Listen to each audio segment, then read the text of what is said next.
Bonsoir et bienvenue à tous dans ce webinaire Comment investir en bourse en 2026. Alors, on va faire déjà le bilan de l'année 2025 dans cette présentation. Ensuite, on fera le point sur ce qu'il faut surveiller pour être à jour en 2026 et pour bien gérer vos investissements. Alors, cette année, c'est un peu spécial parce qu'on a des invités pour notre webinaire annuel.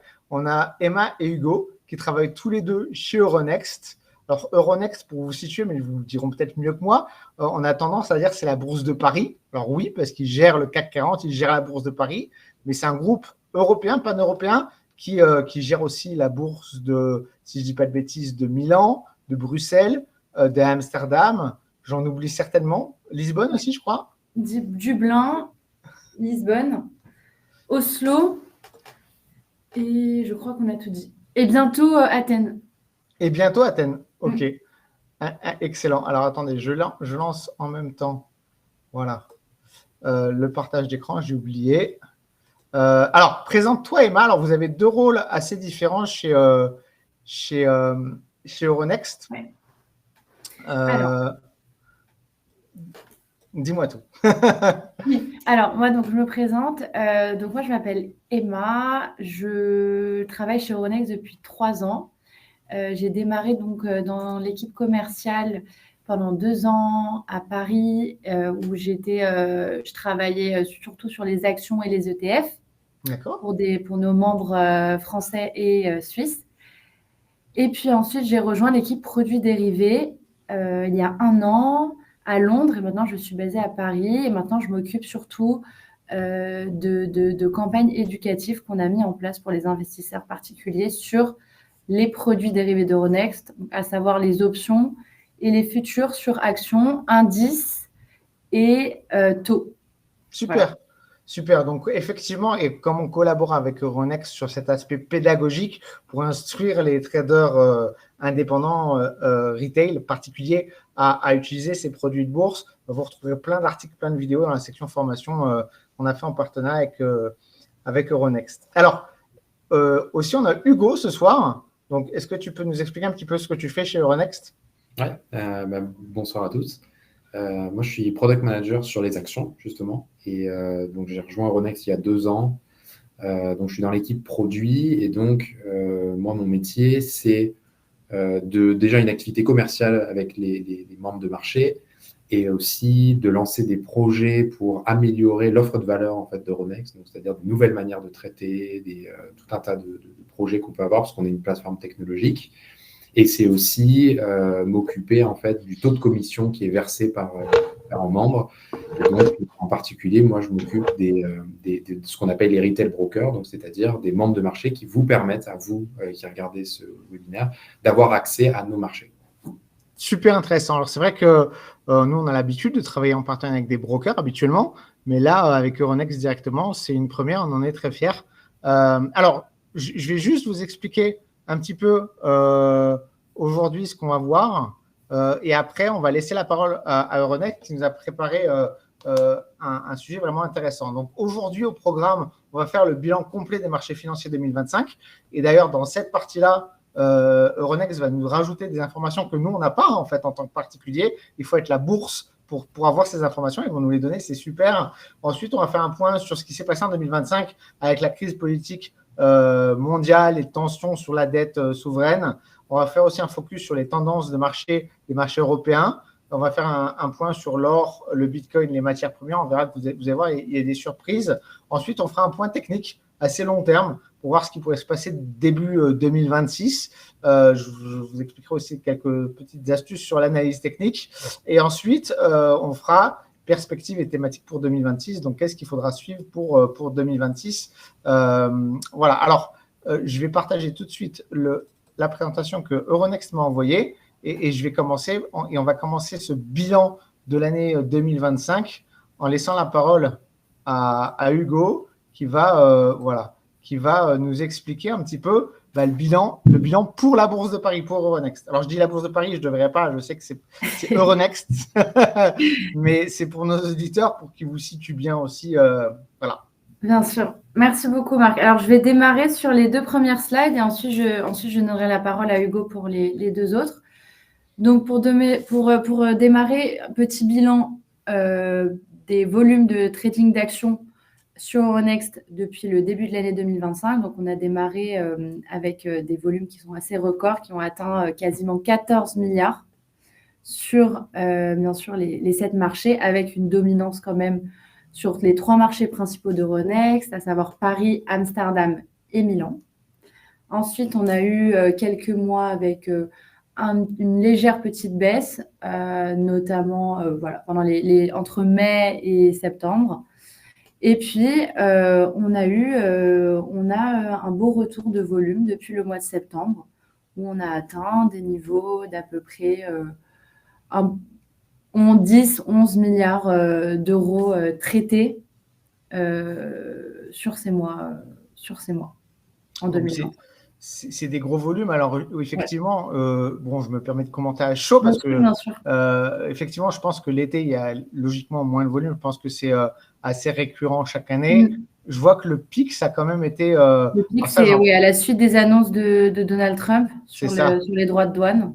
C'est ça qui a vraiment boosté les volumes. Et alors, ce qui est intéressant de voir, c'est que la place de Paris, c'est quand même, ça reste, a priori, je vois à vue d'œil comme ça, mais ça reste quand même la place la plus importante sur le marché européen de Euronext. Absolument. Exactement. En fait, ce qui est intéressant de noter pour ceux qui nous écoutent, c'est que souvent, donc là, on est en train de parler de volume traité journalier, donc c'est-à-dire en gros, sur Euronext, sur une journée de trading standard en moyenne en 2025, c'est en gros 11 milliards d'euros qui sont échangés. D'accord.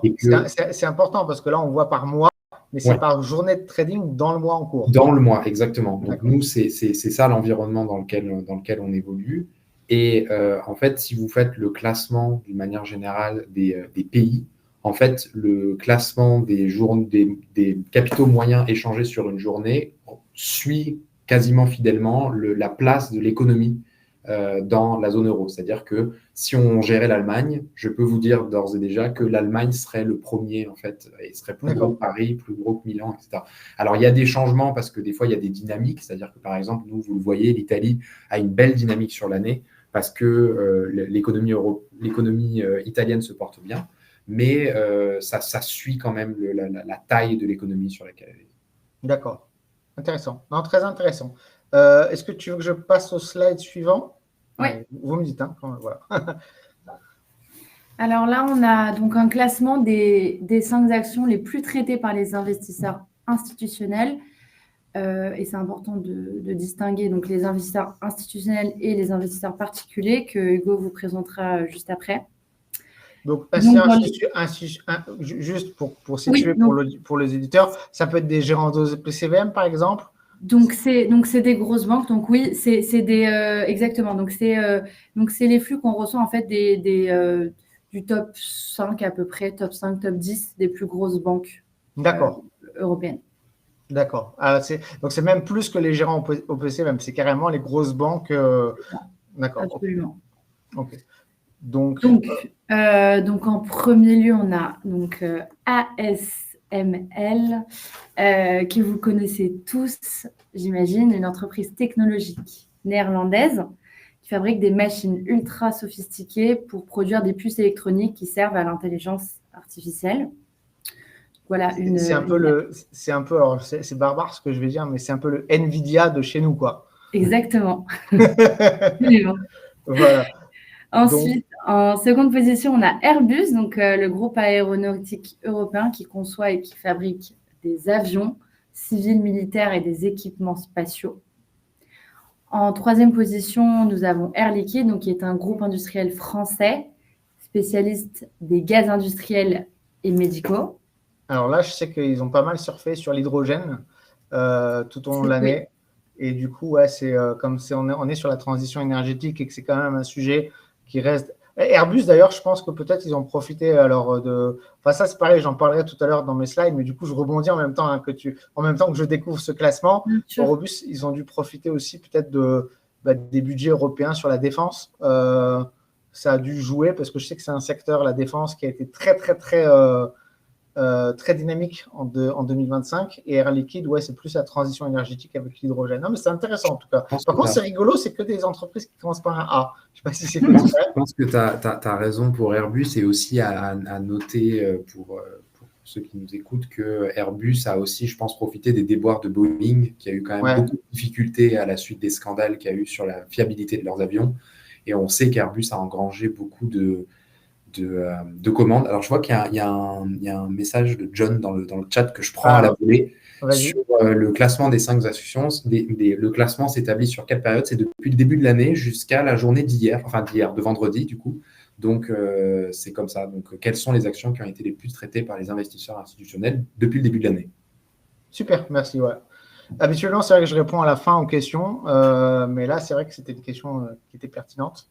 Je passe au slide suivant. Non, je termine. Je termine les 2 dernières.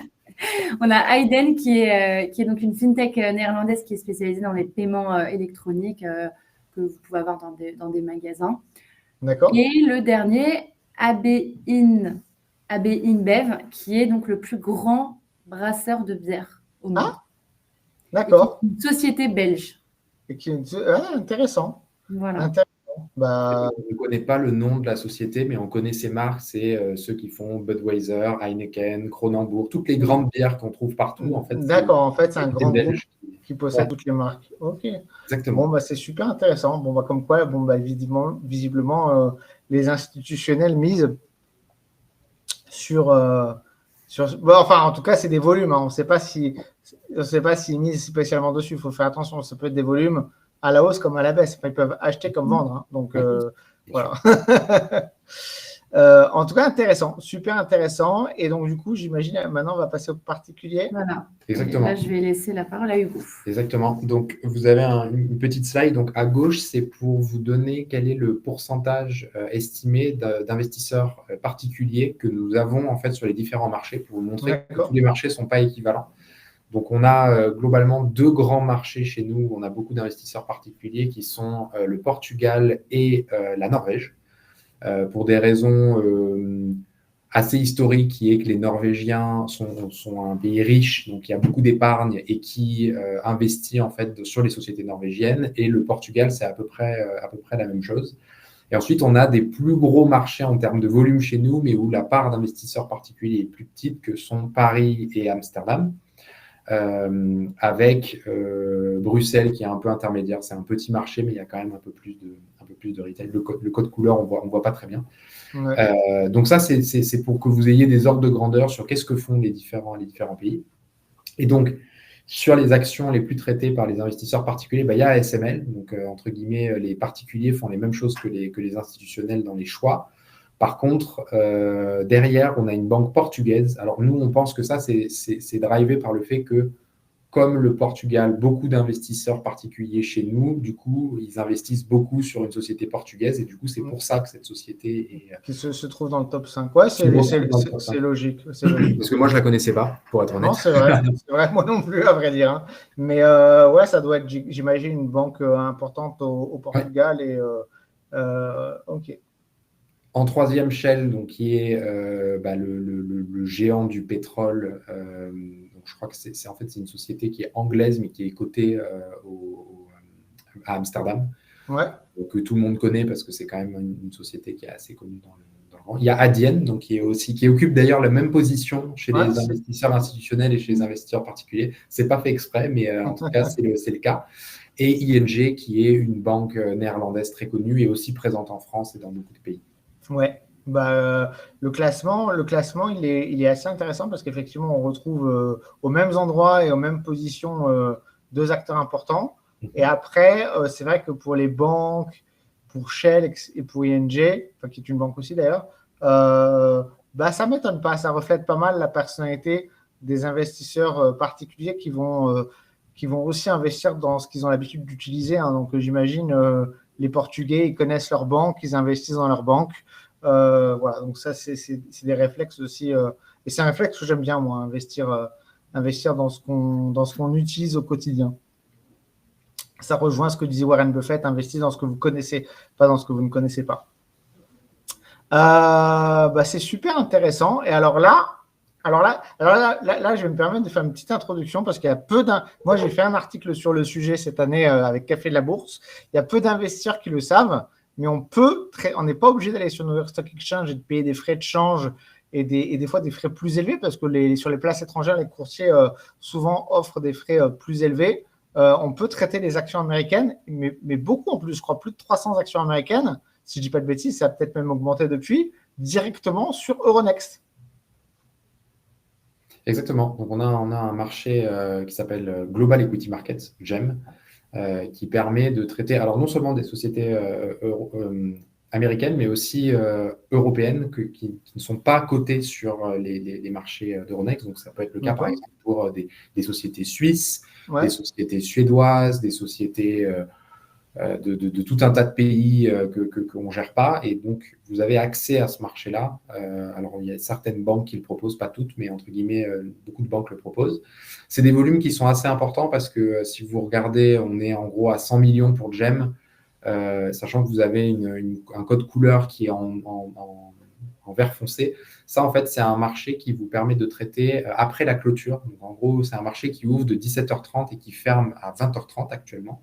Donc sur lequel vous avez et les actions que j'ai mentionnées, mais aussi les actions d'Euronext standard, c'est-à-dire toutes les actions qu'on a mentionnées auparavant, sont disponibles sur ce marché-là. Et donc, on vous a mis le classement parce que du coup, on s'est dit que c'était intéressant de faire la comparaison et de savoir. Alors, on a ce qu'on appelle les usual suspects, donc que Tesla et Nvidia soient en haut du classement, je pense, ne surprendra personne, puisque c'est des sociétés qui ont quand même très performés en 2025 et qui ont suscité beaucoup d'intérêt en fait, aux États-Unis, mais aussi en Europe. Rheinmetall, qui est une société qui a pleinement bénéficié depuis quelques années du contexte lié à la guerre en Ukraine, puisque c'est l'un des principaux fabricants d'armes allemands. Donc, en fait, ils font des chars, un tas de choses. Alors, je ne suis pas spécialiste de Rheinmetall, mais en gros, ils font du gros équipement utilisé sur les théâtres d'opération.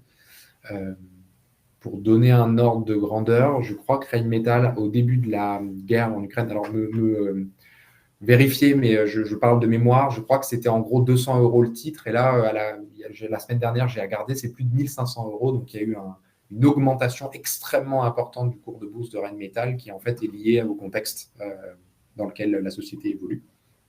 Ah ouais, d'accord. Ouais, donc, très, très grosse performance, en effet. Ouais. Très, très grosse performance parce que carnet de commandes extrêmement important et forte marge. Donc une société qui a montré qui a été intéressante.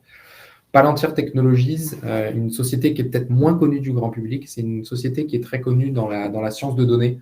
Donc, c'est une société de service qui est beaucoup utilisée en particulier par l'État américain, mais aussi par tout un tas d'autres sociétés.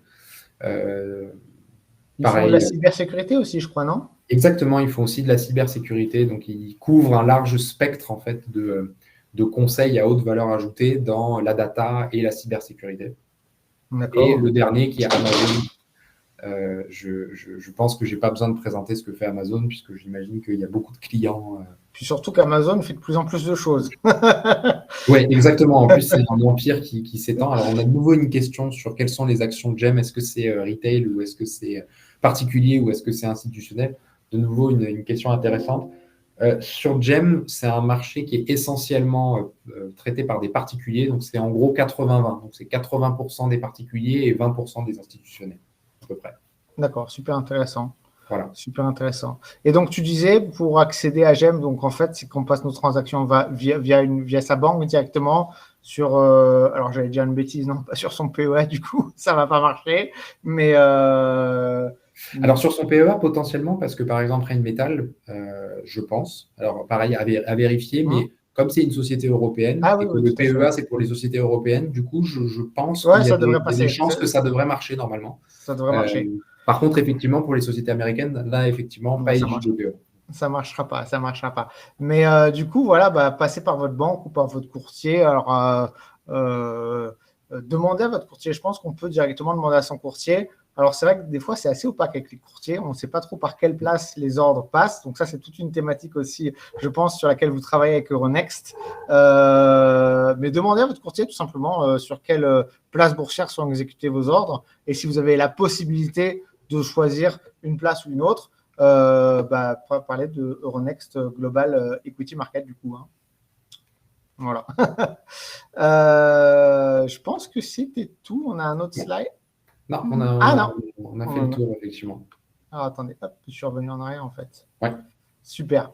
Alors, hop, je vais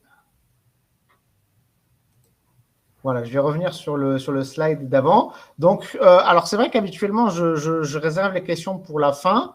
Là, en l'occurrence, Hugo et Emma, ils ne vont pas rester jusqu'à la fin. Donc, si vous avez des questions, on va faire un mini break d'une minute ou deux pour vous laisser poser des questions.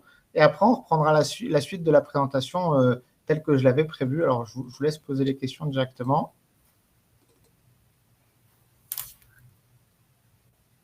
Si vous en avez, bien sûr. Alors, hop.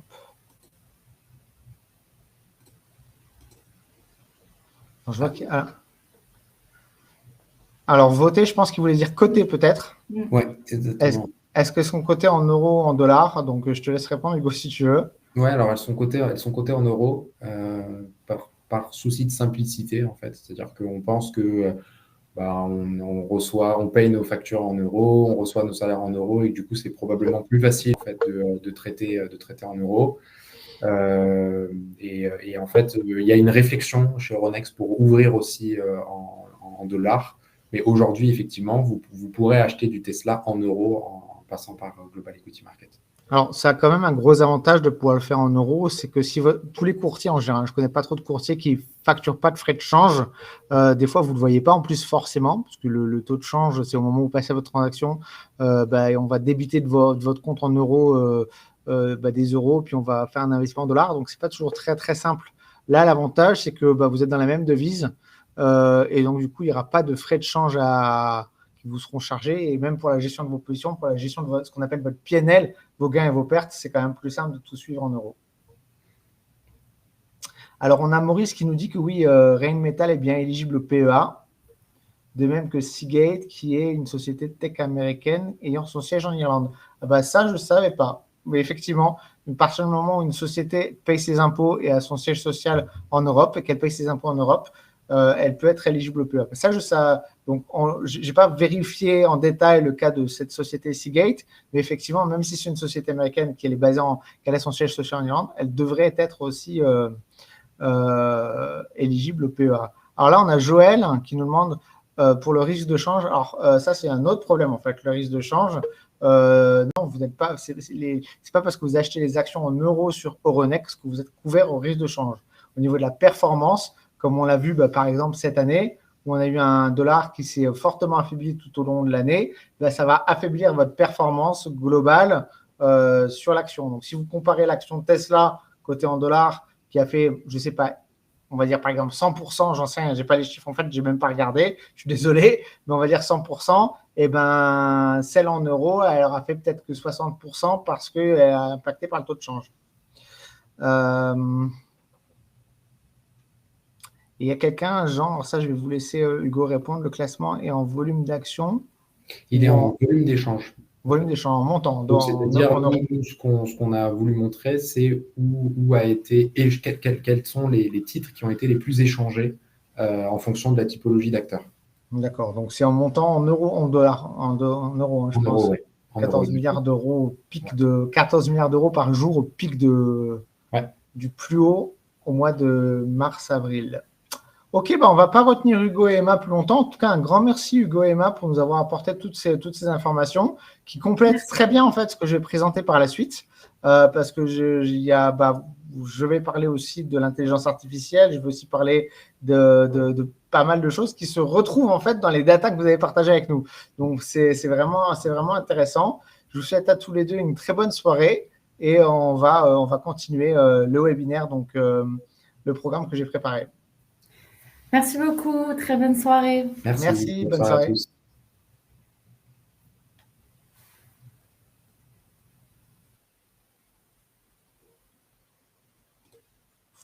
Alors, c'était super intéressant.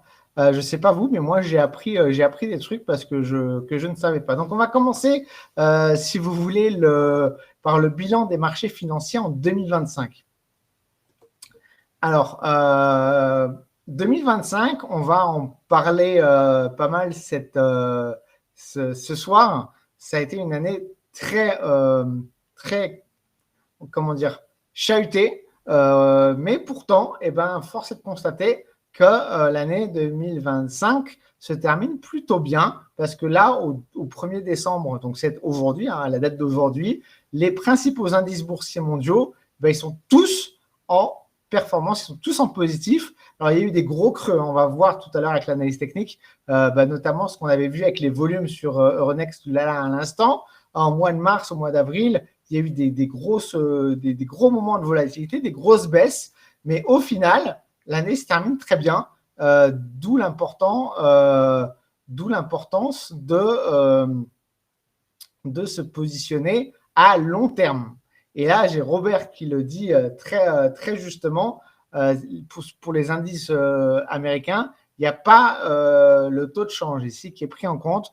Donc effectivement, et on pourra peut-être refaire les calculs tout à l'heure, mais effectivement, le taux de change n'est pas pris en compte, c'est la performance brute que je vous montre. Donc sur le S&P 500, on est à plus 16,44. Alors, vous savez quoi, je vais essayer de prendre le taux de change en compte parce que c'est quand même effectivement un élément important et je vais essayer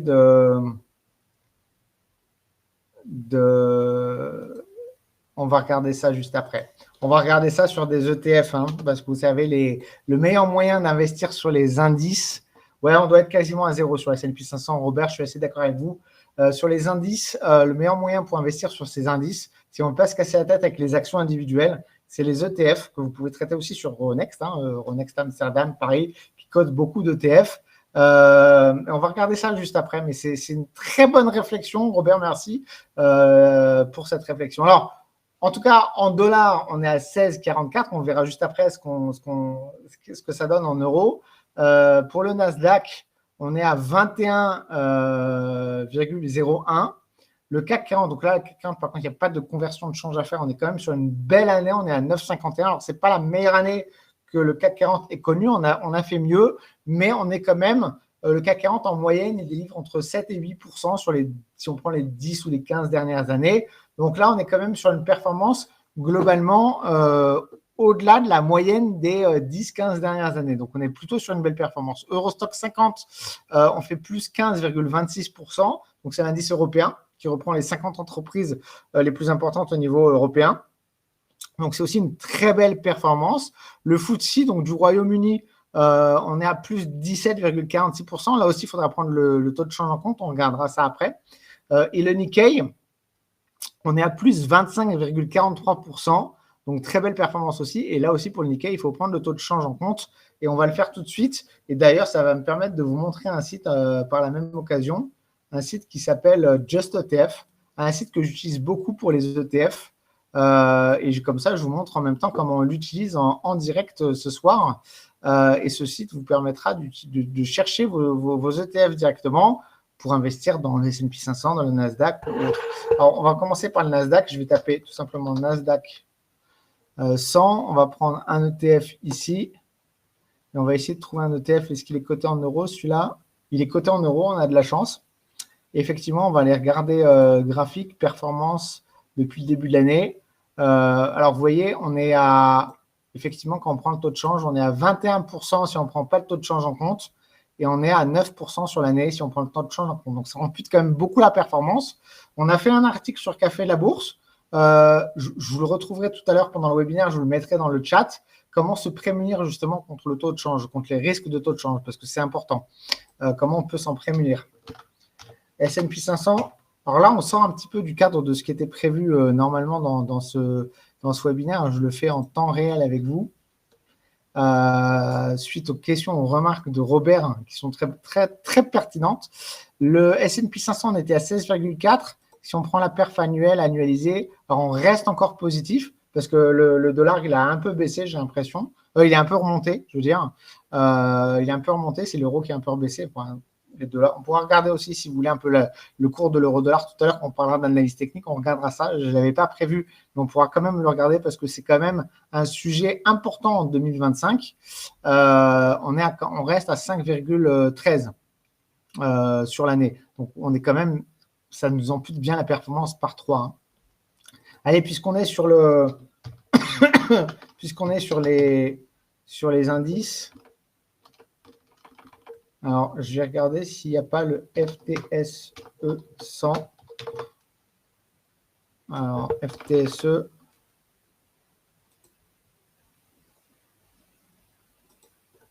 J'ai bien tapé FTSE, je ne me suis pas trompé. Ah bah voilà, c'est celui-là. On va essayer de le trouver en euros. Je crois que je m'étais trompé, je tapais FSTE au lieu de FTSE. Donc ça ne va pas. On va essayer d'en trouver un qui est coté en euros.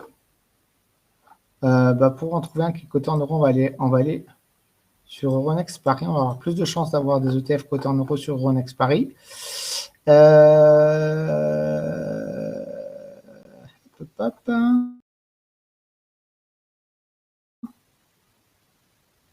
ne va pas y passer non plus trop de temps parce que ce n'était pas l'objet de ce soir. Est-ce que celui-là, il ne serait pas en euros? Il est en euros. Donc, sur le FTSE, on était à 17,46%. Je vais découvrir en même temps que vous. Hein. Ouais, le taux de change, cette fois-ci, n'a pas beaucoup changé. Vous voyez, on est à 16,54 au lieu de 17,46. Donc, ça impacte un petit peu. Mais par exemple, je vous parlais tout à l'heure d'un article qui permet de se couvrir sur le taux de change. Là, on ne va pas faire une couverture la couverture coûterait plus cher. Se couvrir contre le risque de change coûterait plus cher que la perte qu'on fait, qui est de moins de 1% là. Et le Nikkei, comme ça, je vous fais un point vraiment à fond. Alors, on peut choisir aussi des ETF euro hedged. Ça, justement, j'en parle dans l'article. Bon, c'est pas le sujet de ce soir, mais tout ça, c'est quand même des sujets super intéressants. On va... voilà, ici. Ici, on est à 25,43 sur le Nikkei.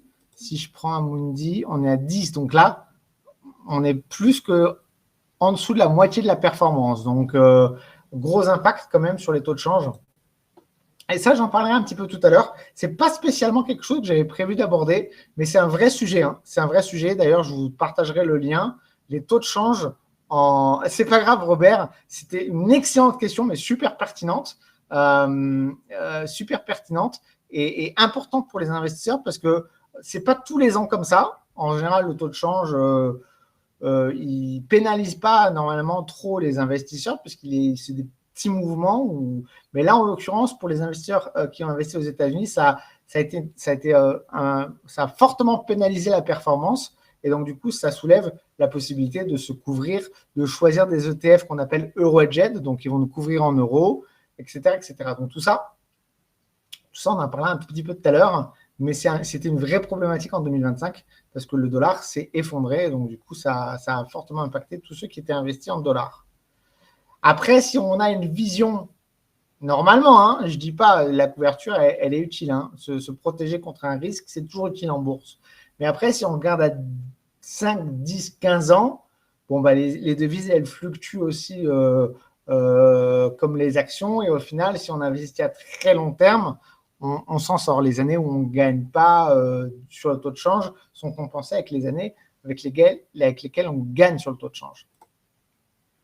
Alors, on va passer à la suite. Donc, quels sont les secteurs qui ont le plus performé aux États-Unis sur les marchés américains en 2025, pas forcément aux États-Unis, sur les marchés américains, car comme on l'a vu tout à l'heure, Euronext nous expliquait que des fois, il y a des actions qui ne sont pas forcément des actions françaises qui peuvent être listées à la Bourse de Paris, mais c'est pareil pour la bourse américaine. On peut retrouver par exemple Alibaba, qui est une société chinoise qui costait à la bourse américaine. En tout cas, les actions qui ont le plus performé, les secteurs qui ont le plus performé en 2025, c'est le secteur de la santé qui a sorti des très très belles performances. Alors, si vous aviez investi sur un ETF thématique, alors les ETF, je vais vous en parler beaucoup parce que c'est un sujet que je maîtrise très bien, parce que j'ai travaillé moi dans le passé pour des émetteurs d'ETF, donc je sais très bien comment ça fonctionne. Et les ETF, je vous en ai déjà parlé un petit peu jusqu'à présent. Je vous parlais des ETF indiciels qui permettent d'investir sur le S&P 500, sur le Nasdaq, sur le CAC 40, etc. Il y a aussi des ETF thématiques. Et si vous avez investi sur un ETF dans la thématique de la santé, vous avez certainement de la santé aux États-Unis, des entreprises américaines de la santé. Vous auriez, à mon avis, très probablement fait la meilleure performance, même peut-être une meilleure performance du coup que le S&P 500 ou le Nasdaq eux seuls. Un autre secteur qui a beaucoup fonctionné, qui a été très générateur de performance en 2025 sur les marchés américains, c'est la consommation de base. Alors, probablement parce que ça a été alimenté par les droits de douane. On en parlera un petit peu tout à l'heure du contexte géopolitique. Les droits de douane qui ont été implémentés par Donald Trump pour toutes les importations européennes, chinoises, etc., ont dû quelque part jouer sur la performance boursière des entreprises américaines. Alors, pas forcément sur les prix parce qu'on voit que l'inflation elle est en hausse aux États-Unis, mais en tout cas sur les valeurs boursières des entreprises qui produisent des produits de consommation de base, ça a bien marché aux États-Unis.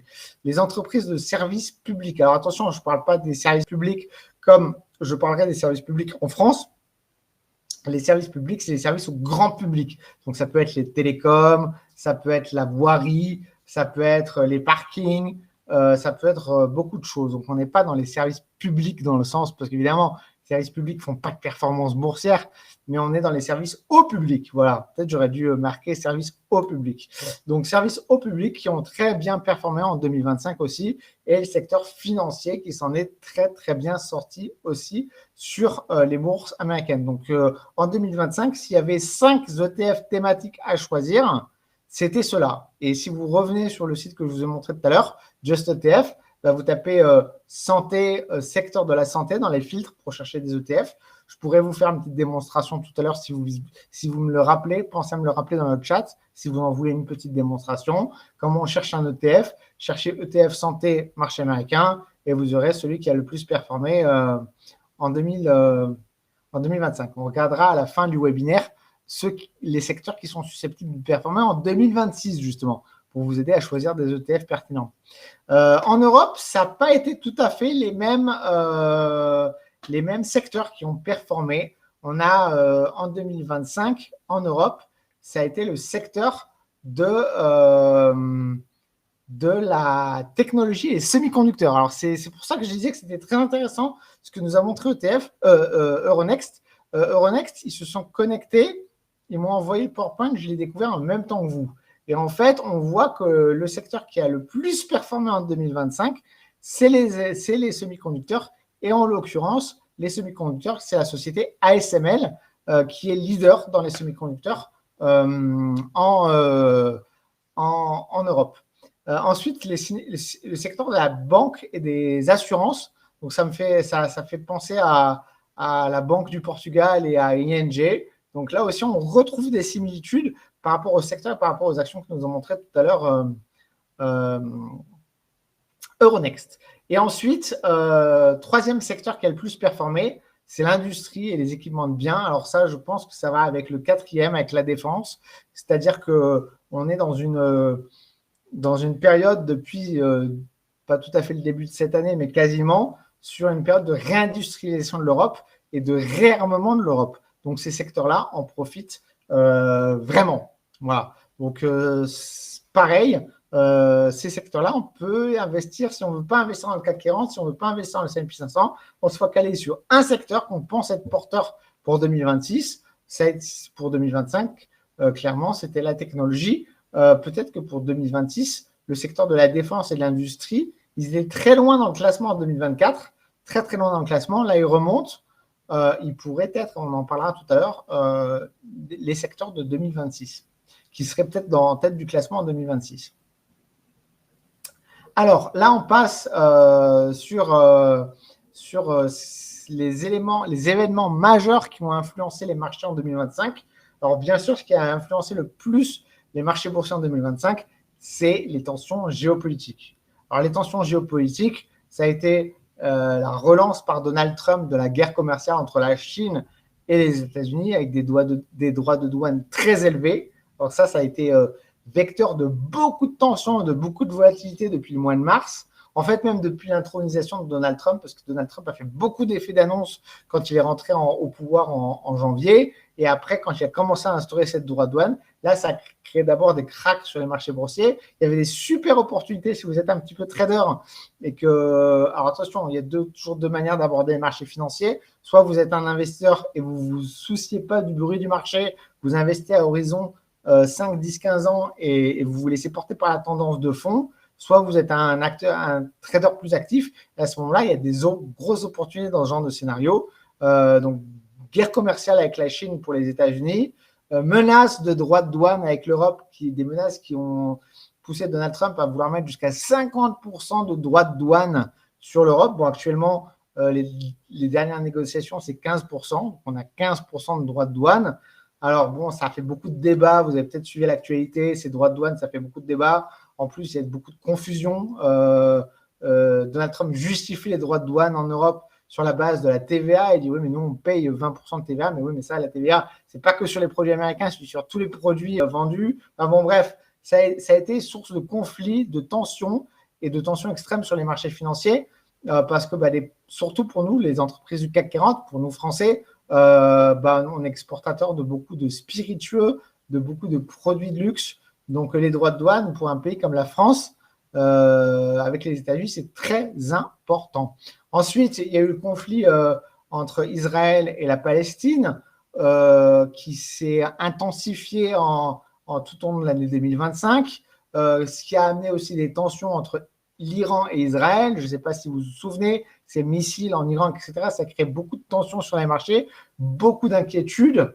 La guerre en Ukraine, malgré le fait qu'on en parle peut-être moins, elle est toujours d'actualité, c'est toujours une source de tension supplémentaire. Il ne faut pas oublier que plus on rajoute des couches de tension comme ça, des couches d'inquiétude, plus les marchés réagissent un peu comme nous en fait. Les marchés, des fois, certaines personnes pourront vous parler de la psychologie des marchés. La psychologie des marchés, elle réagit un peu comme la psychologie d'un être humain. C'est-à-dire que quand on est angoissé, quand on est stressé, quand le contexte nous stresse, les marchés sont stressés et une moindre petite mauvaise nouvelle va faire chuter les marchés très violemment, beaucoup plus violemment que normalement, et une petite bonne nouvelle, une lueur d'espoir va faire enflammer les marchés à la hausse.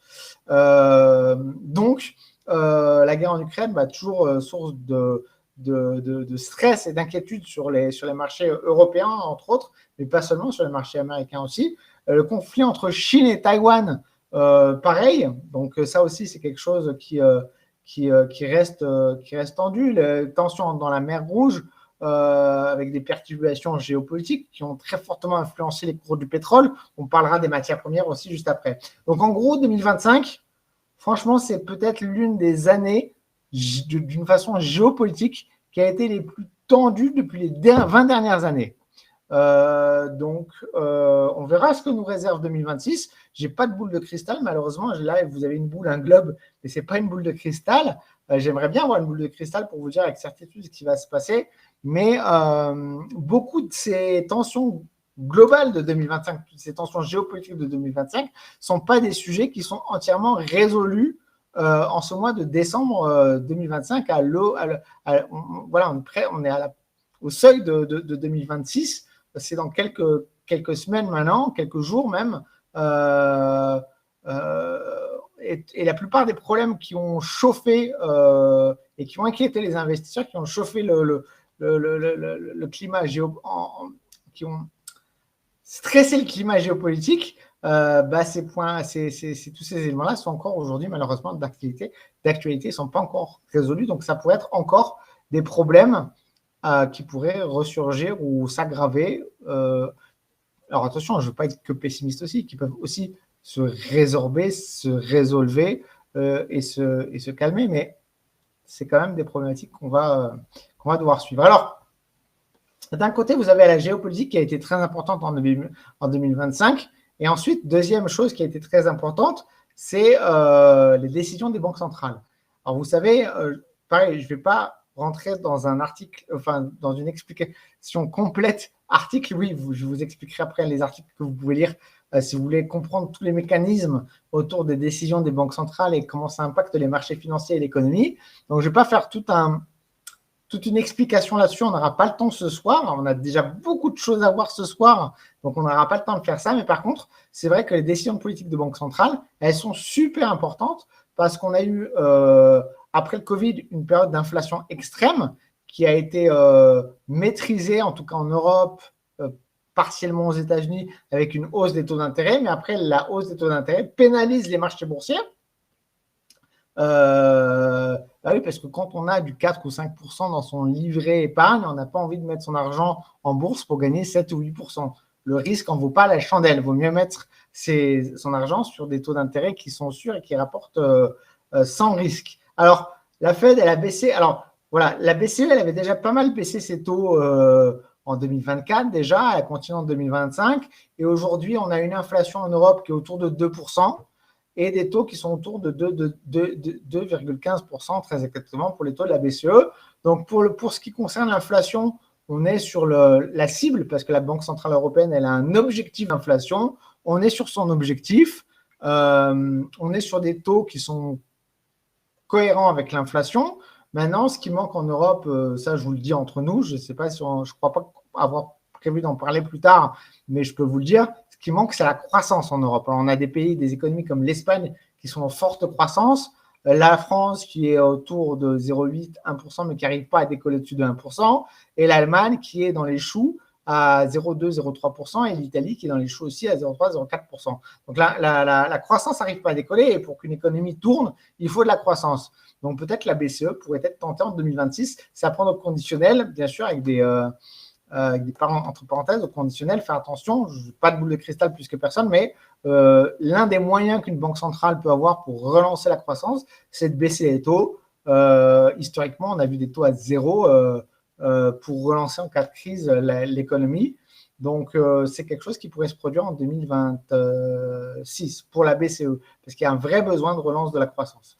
Au niveau de la Fed, la Banque centrale américaine, la Réserve fédérale, donc la Réserve fédérale, elle a longtemps attendu avant de baisser ses taux parce que l'inflation n'arrivait pas à être aussi bien maîtrisée qu'en Europe. Donc, ça a été la première baisse des taux de la Fed, elle est seulement intervenue le 17 septembre 2025. Donc là, il y a quelques semaines, quelques mois, enfin quelques semaines, hein, au regard d'une année, c'est très court. Et elle a baissé ses taux de 4 à 4,25 à 4. Et non, de 4,5, pardon, de 4,5 à 4,25. Je dis des bêtises. De 4,5, le taux était à 4,5, elle a baissé à 4,25. Et en octobre, elle a rebaissé ses taux de 4,25 à 4. On est aujourd'hui à 4. Et on s'attend à ce qu'au mois de décembre, alors c'est pour ça que vous avez vu, il y a eu beaucoup de volatilité fin novembre sur les marchés américains. Les marchés, ils ont très fortement chuté. Là, ils se sont ressaisis. Mais il y a eu un moment de tension, je ne sais pas si vous vous rappelez, la semaine dernière, où les marchés ont fortement chuté quand même assez violemment. Pourquoi ? Parce que justement, tous les investisseurs, tous les analystes s'attendent à ce que la Fed continue à baisser ses taux à 3,75 au mois de décembre. Mais l'inflation revient et du coup, tout est remis en question et elle pourrait ne pas baisser ses taux. Or, vous savez, les marchés américains, enfin tous les marchés boursiers en règle générale, anticipent ce qui va se passer. Donc, ils anticipent qu'on va passer à 3,75. Donc, ça commence à monter avant même que ça se produise. Mais si à un moment donné, on dit « Ah, mais ça ne va peut-être pas se produire », à ce moment-là, ça crée tout de suite une réaction violente du marché. Une réaction d'autant plus violente que, comme je vous l'ai expliqué tout à l'heure, à tout le contexte stressant, géopolitique mondial stressant. Donc, en gros, pour résumer, la Fed, elle a clairement commencé son cycle de baisse des taux. Enfin, très tard, c'est l'un des derniers pays, parmi les pays qui les avaient fortement augmentés, dont l'Europe, le Royaume-Uni et les autres, ils ont été les derniers à baisser leurs taux. Mais enfin, ils l'ont fait. Et on pourrait avoir en 2026 la BCE qui pourrait potentiellement, puisque l'inflation est bonne en Europe, les conditions sont favorables à un cycle de baisse des taux, on a besoin de croissance, donc potentiellement la BCE pourrait continuer à baisser ses taux en 2026. Alors justement, je vous explique déjà beaucoup de choses ce soir sur les taux d'intérêt, sur les réactions, les façons dont ça interfère sur les marchés américains, mais je ne peux pas tout vous expliquer ce soir. Donc, il y a un très bon article qui s'appelle « Tout comprendre sur les taux directeurs des banques centrales ». C'est un article que vous trouverez sur Café du Trading. Alors, je vais vous partager le lien dans le chat. Sauvegardez-le. Vous pouvez le lire peut-être demain ou plus tard, hein, quand vous voulez. pas ce soir, hein, mais voilà, tout comprendre sur les taux d'intérêt directeurs. C'est un article qui n'a pas été écrit par moi, même si c'est marqué Marc Raffard, l'auteur. Ça a été écrit par un ami et moi, je l'ai complété, je l'ai mis à jour. Bref, c'est un article qui a été coécrit par quelqu'un qui travaille dans une banque. Très bon article, donc, voilà, dont vous trouverez le lien ici. Si vous voulez en savoir beaucoup plus sur les taux d'intérêt, tout ce que je ne peux pas vous expliquer ce soir, vous trouverez la réponse dans cet article, qui est très, très complet. Alors, je vois qu'il y a Laurent qui me pose une question. Les droits de douane, il paraît que ça fait baisser la conso aux États-Unis et ça ne produit rien sur la balance commerciale. C'est un vrai flop. Alors oui, d'un point de vue économique, attention parce que tout à l'heure, je vous disais, ça a profité à la valeur boursière, pour la valeur boursière des entreprises qui produisent des produits de consommation de base aux États-Unis. Donc, ça a profité d'un point de vue cours de bourse. Mais en effet, si on prend les données économiques, donc la consommation, la balance commerciale, etc., pour le moment, franchement, les droits de douane, c'est pas le résultat attendu. Hein, ça, c'est clair. En tout cas, ce n'était pas pour ça qu'ils ont augmenté les droits de douane. Là, c'est un échec pour le moment. Au contraire, ça importe de l'inflation. Donc, ça crée un gros problème sur l'économie américaine puisqu'ils ne baissent pas leur taux comme ce que les marchés boursiers anticipaient parce que justement, l'inflation n'arrive pas à être contrôlée. En fait, tous les pays qui étaient soumis à l'inflation en phase post-Covid ont réussi à contrôler leur inflation. C'est le cas de l'Europe, c'est le cas de tous les autres pays qui ont été impactés par l'inflation, mais les États-Unis, ils n'arrivent pas aussi bien à maîtriser l'inflation parce que justement, à cause de ces droits de douane, hein, parce que ça pèse directement sur le budget des ménages aux États-Unis. Alors, on va passer au chapitre suivant, crise politique mondiale et tensions sur la dette souveraine. Alors ça, je pense que vous en avez beaucoup entendu déjà parler, au moins à la télévision, si vous suivez un peu la politique française. Donc en fait, si vous voulez, crise politique mondiale, on n'est pas les seuls, même si bien sûr vous suivez l'actualité en France, on parle beaucoup on l'a vu avec tous les déboires politiques qu'on a connus en France. Je ne vais pas rentrer dans ce sujet-là, je pense que vous l'avez tous suivi, mais il n'y a pas que en France, il y a dans beaucoup d'autres pays d'Europe qu'il y a une crise politique, aux États-Unis aussi, parce que Donald Trump, il a aussi des opposants et on l'a vu tout au long du mois d'octobre, avec le shutdown où tous les fonctionnaires, je ne sais plus, c'était combien, 700 000 ou 800 000 fonctionnaires qui n'étaient plus payés aux États-Unis parce qu'ils n'arrivaient pas à trouver un accord sur le budget. Donc, il n'y a pas qu'en France qu'il y a des problèmes. Aux États-Unis, dans plusieurs pays d'Europe, dans plusieurs pays du monde, il y a ce problème de crise politique. Alors, une crise politique qui est aussi associée à une crise de la dette souveraine. Donc, si vous voulez, il y a les pays, que ce soit en France ou ailleurs, ils ont des déficits qui sont très élevés, des pressions sur les taux d'emprunt des États qui sont de plus en plus violents, des dégradations des notes de risque, ce qu'on appelle credit risk, donc c'est-à-dire le risque de défaut des pays, les marchés qui sont de plus en plus inquiets, des financements qui sont de plus en plus chers. Donc tout ça, ça crée beaucoup d'instabilité politique, beaucoup d'instabilité financière aussi. Donc si vous voulez, ça, c'est pas bon. Alors, c'est paradoxal, si vous voulez. C'est pas bon pour les marchés financiers en règle générale, c'est pas bon pour les taux d'intérêt et c'est pas bon pour les investisseurs, surtout que beaucoup d'investisseurs vont investir dans ce qu'on appelle des fonds euros. Donc, les fonds euros, c'est des fonds qui investissent dans la dette des pays européens. Si vous voulez, c'est généralement, quand vous prenez un contrat d'assurance vie, la chose qu'on va vous proposer par défaut, c'est fonds euros, c'est ce qui est le moins risqué. Donc, si vous voulez, ça n'a pas profité à tous les produits qui sont associés à la dette des États, bien sûr, et même plus généralement aux produits type obligataires qui ont été pénalisés. Enfin, tout ce qui touche à la dette, du coup, c'est un sujet sensible. Par contre, on l'a vu, ça a plutôt bien réussi au marché boursier parce que les capitaux, ils doivent aller quelque part en fin de compte. Alors, on en parlera, ils sont allés aussi beaucoup sur l'or, mais en l'occurrence, ça a plutôt joué en faveur des actions. Alors l'Allemagne elle est très fragile, politiquement parlant.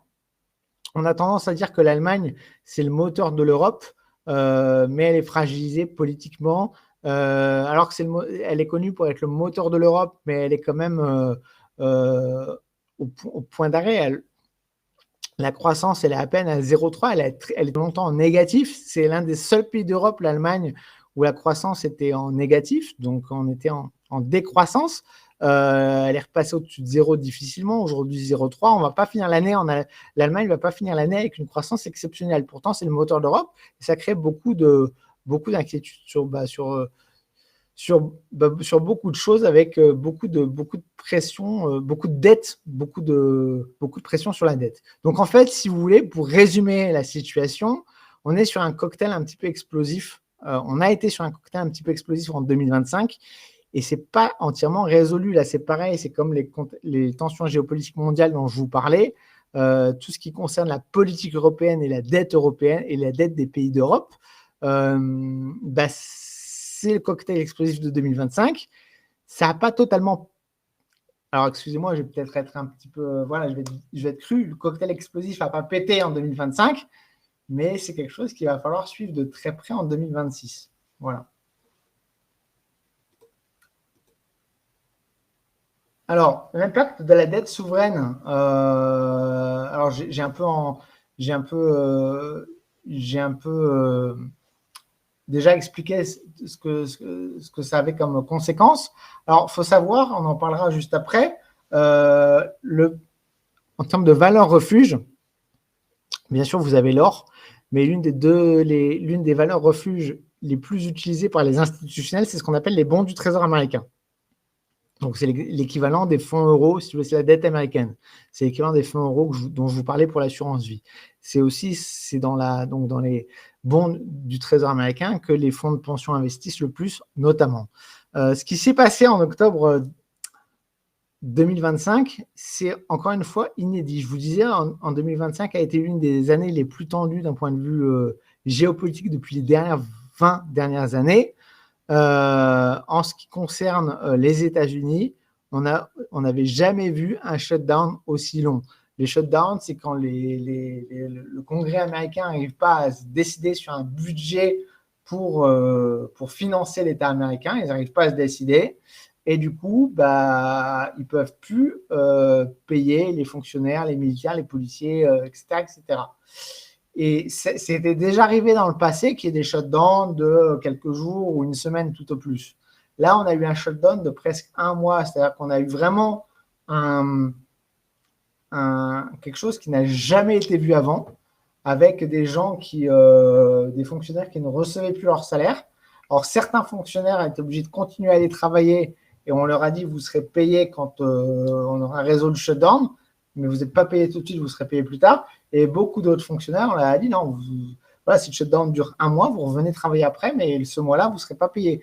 Pas de congé, enfin pas de rien, zéro. Donc, ça a créé vraiment un sans précédent, un nouveau précédent, je ne sais pas comment dire, mais ça a créé vraiment quelque chose qui n'avait jamais été vu jusqu'à présent sur les marchés boursiers. Et ça inquiète, parce que si on en arrive là, qu'est-ce qui peut se passer c'est du jamais vu. Donc, ça a énormément inquiété les marchés financiers.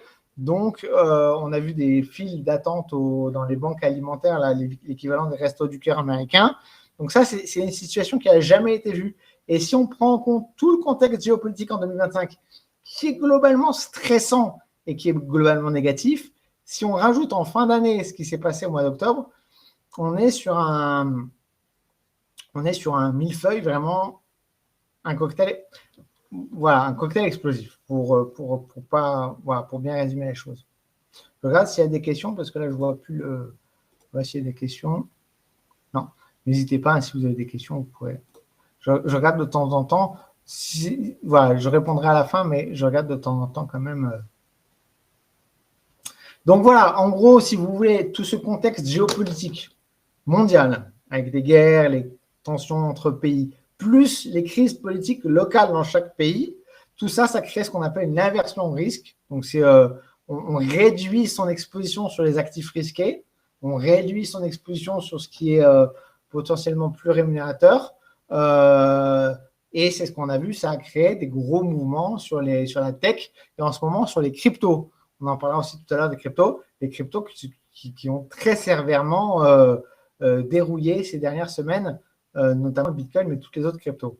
Ralentissement de la croissance, donc ça freine les investissements, donc c'est pas bon, ça retarde les projets, donc les entreprises qui avaient des projets de rachat d'entreprises, de fusion-acquisition, les entreprises qui avaient des projets de s'introduire en bourse ou les entreprises qui avaient des projets de développement, ce climat, ce contexte-là, pour beaucoup d'entreprises, génère le fait qu'elles vont retarder, elles vont dire on avait prévu de faire une introduction en bourse, on le fera peut-être plus tard, ou on avait prévu de racheter un concurrent, on le fera peut-être plus tard. Enfin bref, ça crée un climat qui n'est pas bon, sauf pour certains secteurs, hein, comme on l'a vu tout à l'heure, dans ce contexte géopolitique, le secteur industriel et le secteur de la défense, ils tournent à plein régime. Ce n'est pas réjouissant en soi, mais si vous investissez de manière intelligente, vous pouvez en tirer profit. Voilà, et la pression sur les devises, donc beaucoup de volatilité sur les devises, on en a déjà beaucoup parlé sur l'euro-dollar. On a jamais, alors j'ai pas envie de dire jamais, mais ça fait longtemps qu'on n'a pas eu une année comme ça où les mouvements sur les devises pénalisent autant les investisseurs. Généralement, on n'en parle pas trop des devises, alors ça fait le bonheur de tous ceux qui vendent des ETF ou des produits de bourse qui permettent de faire de la couverture de change, bien sûr, parce qu'habituellement, on ne va pas trop se stresser sur ces problématiques-là. Mais cette année, ça a été un vrai problème. Alors, petite pause pour vous parler de ce qu'on fait, Café de la Bourse. Donc, Café de la Bourse, on a, vous le savez, on a nos webinaires annuels auxquels vous participez ce soir. Chaque année, au mois de décembre, on fait un grand webinaire bilan 2025, préparé 2026. L'année prochaine, ce sera 2026-2027. On a tous nos articles que vous pouvez consulter gratuitement, toutes nos vidéos. On a beaucoup de contenus et on a des contenus premium. Et ces contenus premium, vous pouvez y accéder avec l'offre premium qui offre notamment à nos abonnés de façon illimitée un accès à nos sélections d'actions les plus prometteuses. Donc, on fait beaucoup d'articles sur Café de la Bourse, mais il y a un certain nombre d'articles. C'est les top 5 des actions pour 2026 ou les top 5 des actions américaines ou des sélections d'actions vraiment qu'on va faire. Oui, il y a un replay, Robert, c'est enregistré. Hein. Voilà. Donc, il y a les sélections d'actions. Donc, ça, c'est des articles premium que vous pouvez, auxquels vous pouvez avoir accès si vous êtes membre premium, des articles spéciaux. Des analyses de valeurs et de secteurs exclusifs. Donc, on va aller plus loin que dans les articles qu'on fait habituellement. On va vraiment aller au fond des choses, on va faire une analyse très complète, très professionnelle pour vous donner le meilleur aperçu possible sur certaines actions ou sur certains secteurs. Par exemple, là, dans le webinaire aujourd'hui, je vous ai parlé aux États-Unis du secteur de la santé, secteur bancaire, en Europe du secteur de la défense, du secteur industriel. Là, on va aller beaucoup plus loin dans les détails. Pourquoi, comment, qu'est-ce qui peut se passer, pourquoi c'est intéressant d'investir dans ces secteurs-là, etc. Donc, c'est beaucoup plus de travail de recherche qu'un simple article, mais ça, c'est pour réserver à nos membres premium. Il y a aussi une formation, si vous débutez en bourse ou que vous voulez approfondir vos connaissances en bourse, une formation investir en bourse pas à pas. Donc, c'est un long guide avec tout ce qu'il faut savoir pour investir en bourse. On a aussi un e-book investir avec les ETF. Donc, je vous parlais beaucoup des ETF tout à l'heure. Je vous ai montré des sites, etc. Encore une fois, pareil, je ne peux pas aborder tous les sujets ce soir. Je ne peux pas tout vous expliquer en détail. Par contre, les membres premium, ils ont accès à ce e-book qui est un petit livre électronique que vous pouvez consulter et sur lequel il y a tout ce qu'il faut savoir sur les ETF. D'ailleurs, ce e-book, il est aussi disponible. Vous l'achetez indépendamment. Vous pouvez l'acheter sur Amazon. Je ne sais plus à combien il est sur Amazon, mais vous pouvez l'acheter directement sur Amazon sur votre tablette. On a aussi un e-book qui est réservé pour nos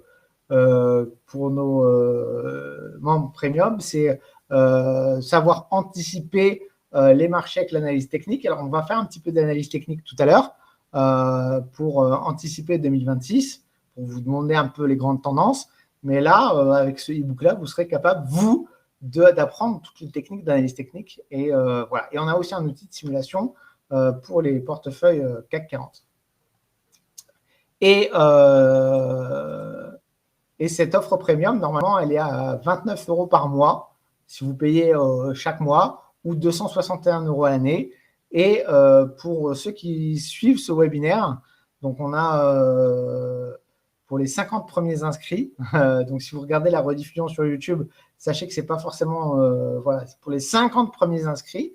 Donc en priorité pour ceux qui suivent le webinaire, vous avez 50 € de remise. Donc si vous payez chaque mois, ça fera 14,50 €. Si vous payez à l'année, ça fera 130,50 €. Donc, on a voilà, au final, au lieu de 20, si vous payez à l'année et que vous profitez de la 50% de remise, au lieu de payer 29 €, vous paierez quoi? Si je rapporte au mois, ça fera un peu plus de 10 €.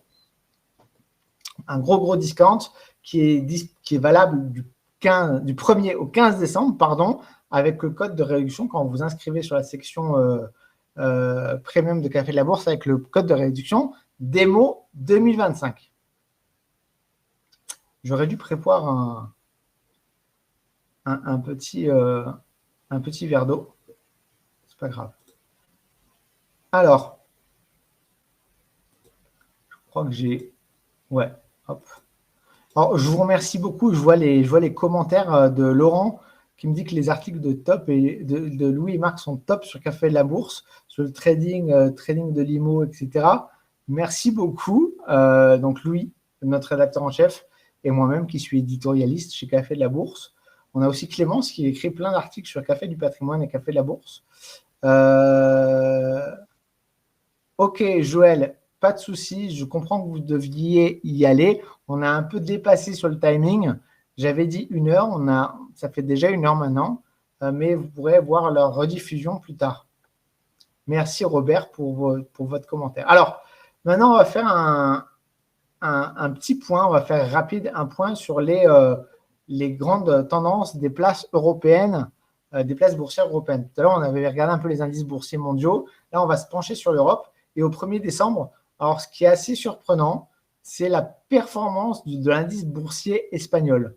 Plus 40,35%. Performance incroyable de l'indice boursier espagnol.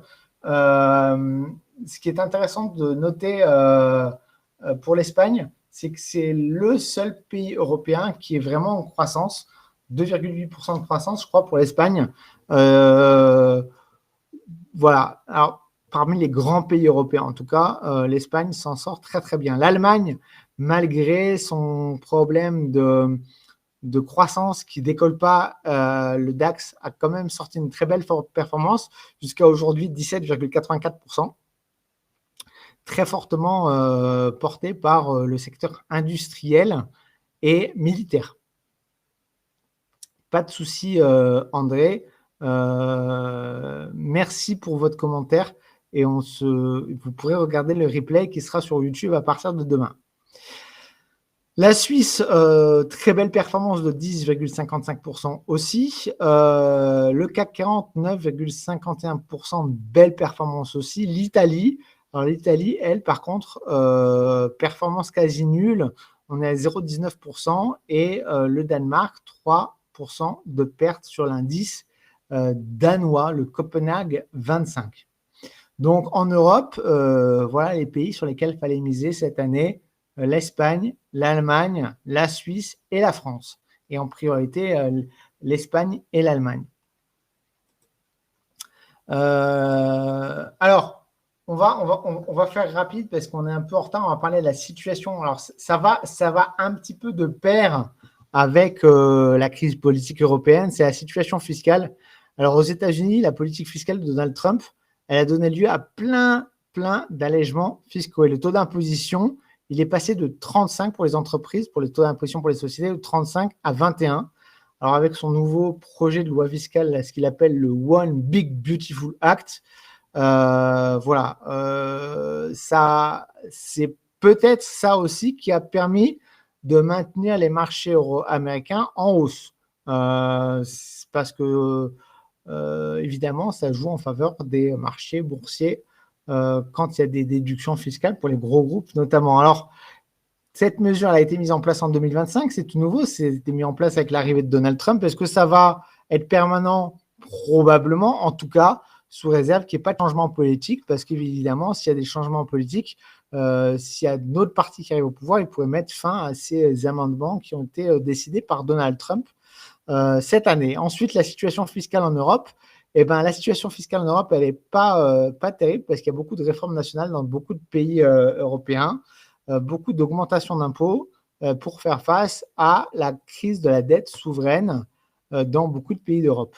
Donc, certains pays comme la France, elle affiche des taux d'imposition quand même très élevés. On parle de l'augmentation des taux d'intérêt supplémentaires. Dans d'autres pays d'Europe, c'est des problématiques qui sont d'actualité et qu'il faudra suivre en 2026. Il faut bien sûr que les taux d'imposition soient suffisamment on va dire, élevés pour faire face à la dette, mais pas trop élevés pour ne pas pénaliser la compétitivité et la productivité de l'entreprise.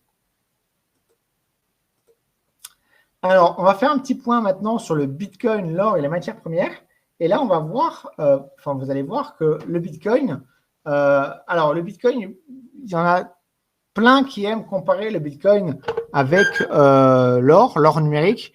Alors, ça a été vrai, il y a eu des corrélations qu'on a pu observer dans le passé entre l'or et le Bitcoin, sauf qu'en 2025, c'est plus du tout le cas. Alors, peut-être à cause de l'arrivée d'investisseurs institutionnels sur les cryptos à travers les ETF, notamment aux États-Unis. En tout cas, une chose est sûre, c'est que cette année, c'est une corrélation renforcée avec le Nasdaq. Donc, en fait, si vous voulez, le Bitcoin, tout au long de l'année 2025, il ne s'est pas du tout comporté comme une valeur refuge, comme aurait pu le faire l'or, mais il s'est comporté comme une valeur tech, comme le Nasdaq, comme d'autres valeurs de la tech. Donc, ça, c'est intéressant de le noter, parce que quand les marchés américains ont commencé à baisser là au mois d'octobre-novembre, la correction sur le Bitcoin a été très violente. Elle n'est pas terminée. Donc, comme je vous parlais tout à l'heure d'inversion risque, là, sur le Bitcoin, c'est des ventes massives qui ont été faites parce que le Bitcoin reste un actif risqué. Beaucoup de flux sortants de capitaux des cryptos, les institutionnels, ils préfèrent se retirer du Bitcoin à l'heure actuelle. Donc, notamment en raison d'une valorisation qui est jugée trop élevée. On a atteint les 125 000 $ avant cette fameuse correction. On regardera un peu d'un point de vue analyse technique ce qu'il en est sur l'or. Hop là, pardon. Sur le Bitcoin, pardon. En tout cas, le Bitcoin, en 2025, ce qu'il faut retenir, c'est qu'il n'a pas été une valeur refuge du tout, mais une valeur tech très volatile. Alors justement, je vous parlais des matières premières. Alors ce qui est assez intéressant, donc l'or, bien sûr, je pense que vous avez tous vu que l'or a atteint ses plus hauts historiques.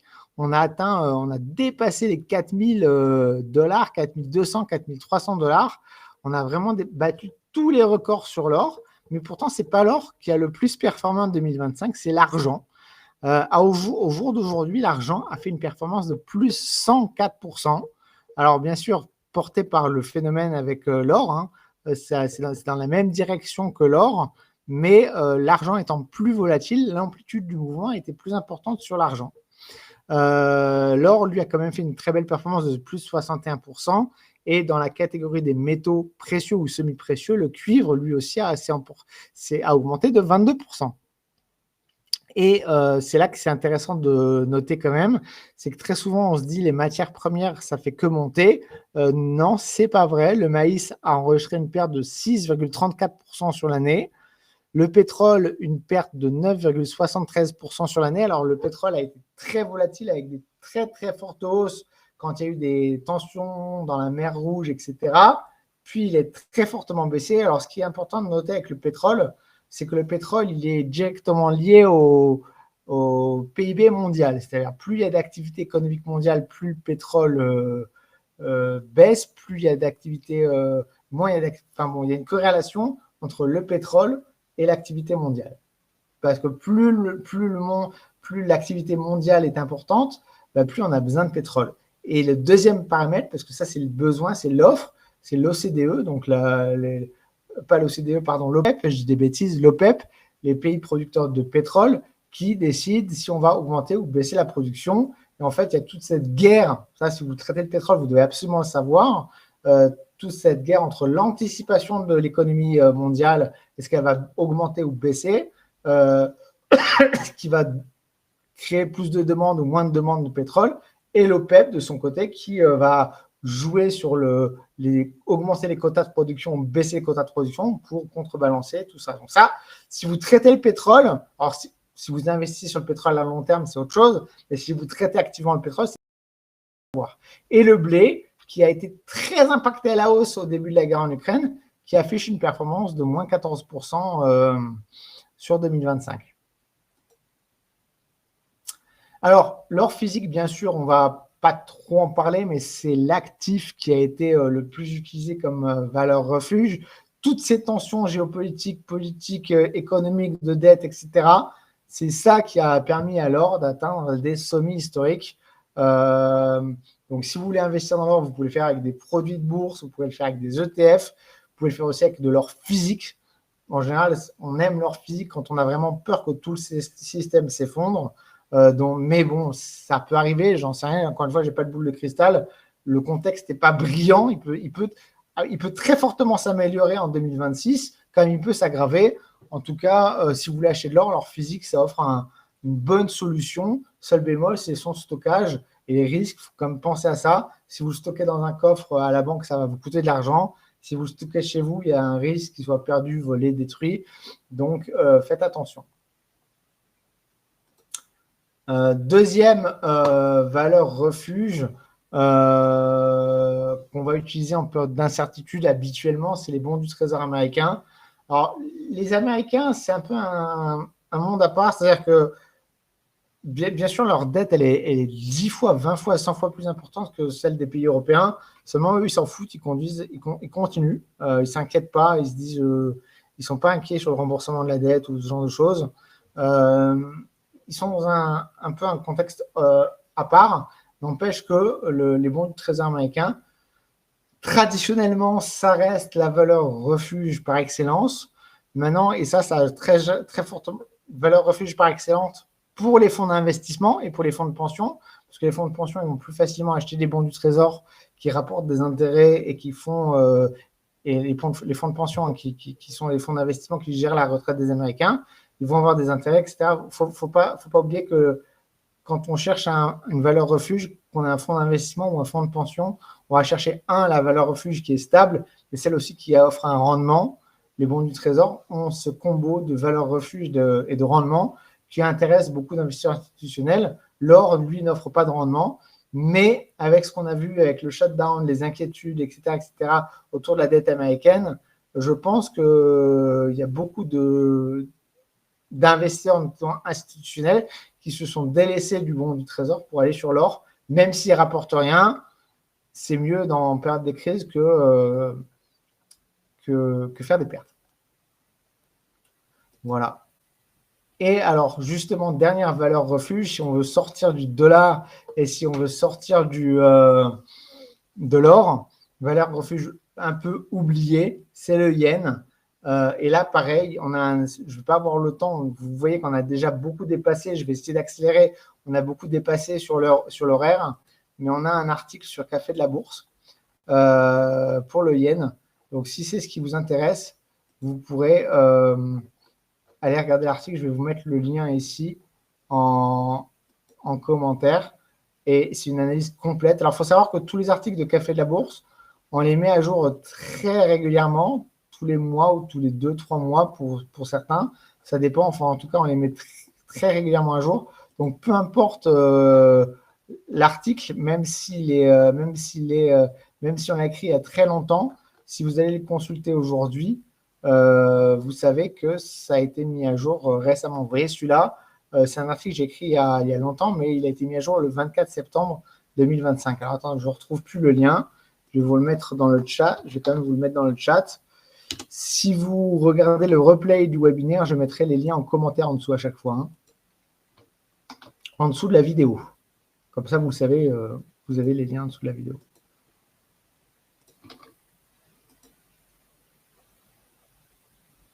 Alors, le franc suisse aussi considéré comme une valeur refuge. Le franc suisse aussi, c'est vrai. Mais alors, le franc suisse, pourquoi j'ai pas choisi l'yen? Le franc suisse, en fait, il est considéré comme valeur refuge grâce à l'or, en fait. Grâce au fait que la Banque nationale suisse détient beaucoup d'or. Donc, ça reste un peu pareil que la même chose que l'or, si vous voulez. Le yen, c'est différent. Le yen, je ne vais pas rentrer dans les détails encore une fois, l'objectif, vous allez vous découvrir dans l'article, mais la dette, le Japon n'a pas de dette extérieure ou très peu de dette extérieure. C'est les Japonais qui détiennent leur propre dette. Ce qui fait une autre forme de valeur refuge. Alors, on va passer à l'analyse technique. On va passer à ce qu'on va essayer d'anticiper pour l'année prochaine. Donc, en fait, on va regarder en analyse technique. Alors, encore une fois, l'analyse technique, c'est très utile pour voir les tendances, pour avoir des supports résistances et pour avoir quelques niveaux sur lesquels se raccrocher. Des niveaux de support clés, des niveaux de résistance importants, des zones stratégiques. Maintenant, s'il y a une guerre, s'il y a une baisse des taux ou quoi, bien sûr, c'est l'événement macroéconomique qui prime ou l'événement géopolitique qui prime sur l'analyse technique. L'analyse technique, c'est un repère. Bon, moi, je ne vais pas rentrer dans la guerre. Qu'est-ce qu'il faut faire? Est-ce qu'il faut faire de l'analyse technique ou de l'analyse fondamentale? Il faut faire les deux. Il faut avoir une bonne vision sur l'analyse fondamentale pour savoir dans quel contexte on évolue, une bonne vision sur l'analyse technique pour savoir quels sont les niveaux à surveiller. Alors, sur le S&P 500, donc je vous le disais, la tendance a été clairement haussière. Donc, sauf là, on voit au mois de mars et au mois d'avril, ça a très fortement corrigé. Sinon, la tendance a été baissière. Donc là, vous avez un canal de tendance qui a été détecté automatiquement par l'outil d'intelligence artificielle de la plateforme ProRealTime que j'utilise pour toutes mes analyses. Et ce qu'on va surveiller sur les prochains mois, on va dire, en tout cas sur le début de l'année 2026, ça va être le niveau ici de résistance autour des 6800, 6900 points. Niveau de résistance qui, s'il est franchi, pourra permettre au marché d'aller continuer plus haut, vers 7000 points peut-être. Si jamais on reste en dessous, de toute façon, on sera encore dans un scénario où le marché il risque de repartir sur le niveau de support autour de 6500 points. Donc pour le moment, on a connu une forte hausse qu'on voit dans ce canal. On est encore dans le canal. Donc il y a deux choses à surveiller. Ce trading range avec support résistance, 6900 on va dire et 6500.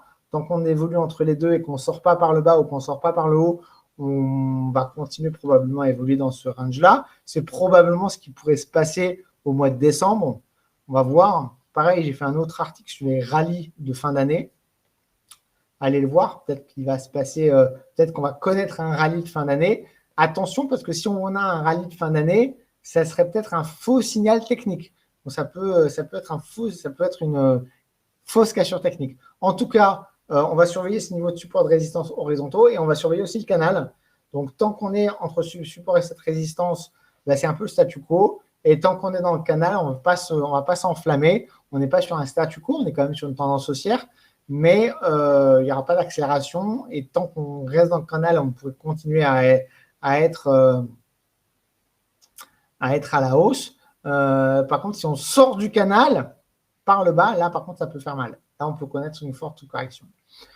J'ai pas de moyenne mobile, non, là, pas sur mes graphiques, c'est des graphiques statiques là que j'ai préparés aujourd'hui pour vous. Mais par contre, sur la plateforme ProRealTime, où vous pouvez mettre les moyennes mobiles, il n'y a pas de souci, ou n'importe quel autre indicateur.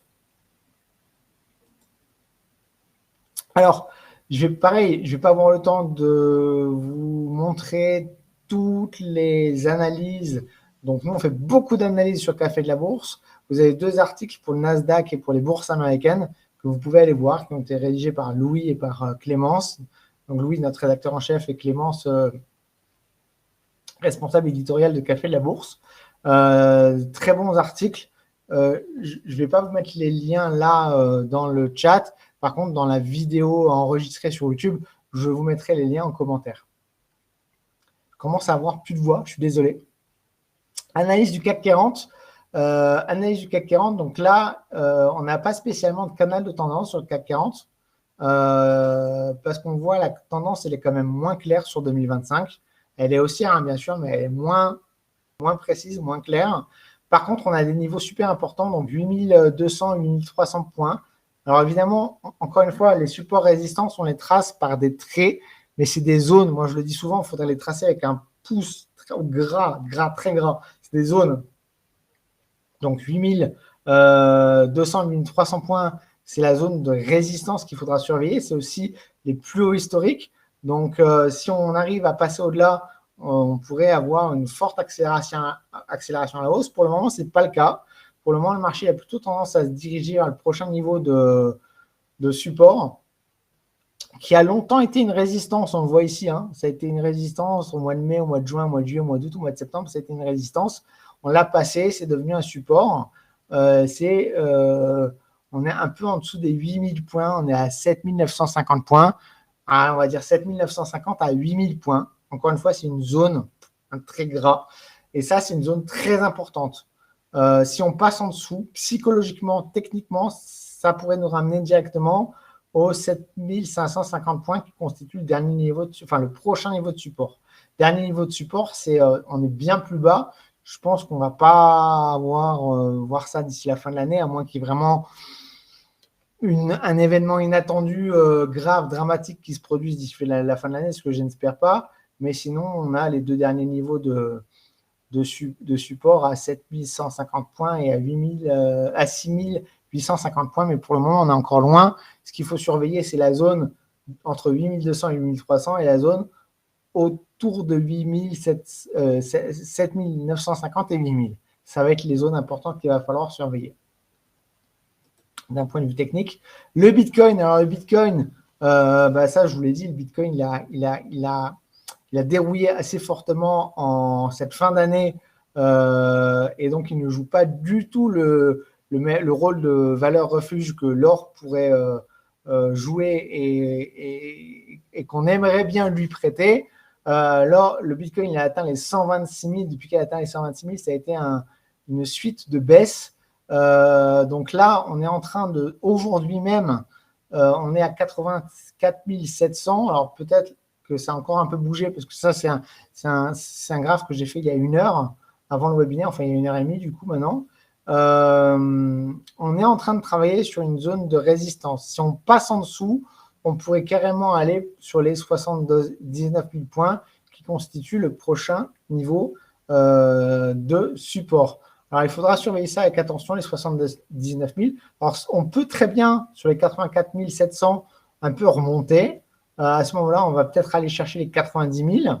Niveau psychologique important, je ne l'ai pas tracé sur le graphique, je devrais prendre le réflexe. D'ailleurs, prenez vous-même le réflexe aussi de tracer, même s'ils ne sont pas super visibles d'un point de vue technique, les chiffres ronds, d'un point de vue psychologique, ils sont super importants. Donc, on pourrait, si on rebondit là, revenir sur les 90 000, peut-être sur les 100 000. Mais il faudrait vraiment qu'on ait une forte impulsion haussière d'ici la fin de l'année, et que le marché revienne s'installer durablement, je précise, au-dessus des 100 000 pour que la tendance baissière s'inverse. Pour le moment, ce n'est pas le cas. On est plutôt sur quelque chose d'assez pessimiste en fin d'année sur les cryptos.